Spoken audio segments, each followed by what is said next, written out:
তারেক রহমানের নেতৃত্বে আগামী দিনে গণতন্ত্র শক্তিশালী হবে বলে জানিয়েছেন বিএনপি মহাসচিব মির্জা ফখরুল ইসলাম আলমগীর। বলেন, দীর্ঘ ৪৭ বছর গণতন্ত্র প্রতিষ্ঠার সংগ্রাম করেছে বিএনপি। শত বাধা বিপত্তির মধ্যেও বিএনপি কখনো গণতন্ত্রের পথ থেকে সরে যায়নি। ঠাকুরগাঁও জেলা বিএনপির দ্বিবার্ষিক সম্মেলন উদ্বোধন করে তিনি এসব কথা বলেন। মির্জা ফখরুল আলম বলেন, দীর্ঘ ১৫ বছরে ফ্যাসিস্ট আওয়ামী সরকার দেশে মানুষের গণতান্ত্রিক অধিকার কেড়ে নিয়েছিল। সেই অধিকার ফিরিয়ে দিতে এখনো সংগ্রাম চালিয়ে যাচ্ছে বিএনপি। এই ১৫ বছরে আমাদের প্রায় ১২ জন শহীদ হয়েছেন।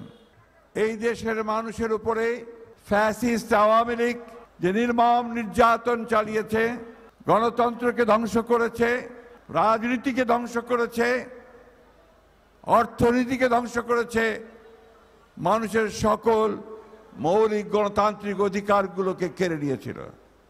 দীর্ঘ ১৫ বছর বিএনপি সহ অন্যান্য রাজনৈতিক দলগুলো গণতান্ত্রিক অধিকারের জন্য সংগ্রাম করেছে, লড়াই করেছে।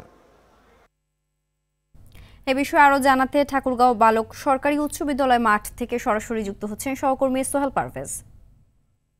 সোহেল, সম্মেলন ঘিরে মানুষের উদ্দীপনা কেমন দেখছেন, কি বলছেন নেতাকর্মীরা? কাউন্সিলর রয়েছেন, তারা অনুগ্রহ করে এই মঞ্চে। ধন্যবাদ আপনাকে। করছি ঠাকুরগাঁও সরকারি বালক উচ্চ বিদ্যালয় বড় মাঠে। আপনাদের লক্ষ্য করছেন যে আপনারা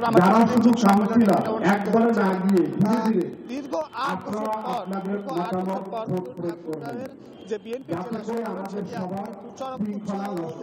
আমরা আপনাদের জানিয়ে রাখছি যে সকাল 11টায় বিএনপি মহাসচিব মির্জা ফখরুল ইসলাম আলমগীর এখানে সম্মেলন কেন্দ্রে এখানে জাতীয় সঙ্গীত, দলীয় পতাকা এবং জাতীয় পতাকা দিয়ে বেলুন এবং মায়েরা সম্মেলনের তিনি শুভ উদ্বোধন করেন। বক্তব্য রেখেছেন, আপনারা শুনতে পেলেন। এই সম্মেলনে কিন্তু সভাপতি পদে সেই অধিবেশনের সভাপতি পদে এখানে একজন মনোনয়নপত্র জমা দিয়েছেন এবং সাধারণ সম্পাদক পদে ৪জন মনোনয়নপত্র জমা দিয়েছিলেন। কিন্তু তার মধ্যে জনসরুল ইসলাম রয়েছেন, তিনি কিন্তু তার মনোনয়নপত্র উত্তোলন করে দিয়েছেন। তিনি কিন্তু সেই কাজে অংশগ্রহণ করছেন না। তিনি শারীরিক অসুস্থতা এবং দলীয় প্রিয় স্বার্থে কিন্তু তিনি এই দিয়েছেন।